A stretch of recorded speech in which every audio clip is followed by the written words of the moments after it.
ইংল্যান্ডের একজন ডাক্তার বলেছে, আমি মায়ের প্রেগন্যান্সির অবস্থা দেখে কালেমা পড়ে মুসলমান হয়ে গেছে। আমি বললাম, how how you became Muslim, কিভাবে? এক্সপ্লেইন টু মি, আমাকে ব্যাখ্যা করো।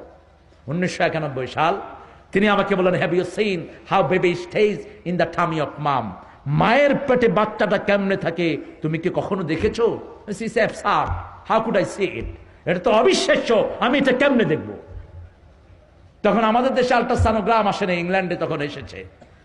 তিনি আমাকে নিয়ে গেলেন একটি ক্লিনিকে, নিয়ে গিয়ে বললেন, হ্যাভ এ সিট হিয়ার, আপনি এখানে বসেন, ওই যে একটা টেলিভিশন আছে এখানে আপনি চোখ রাখেন, একটু পরেই দেখবেন এখানে একটা বাচ্চা পানির ভিতরে ভাসছে। আমি তাকিয়ে আছি স্ক্রিনের দিকে, দেখলাম একটু পরে একটা বাচ্চা পানির ভিতরে ভাসছে। ডাক্তার এসে বলল, this is the tummy of mum, এটা হলো মায়ের পেট। এই যে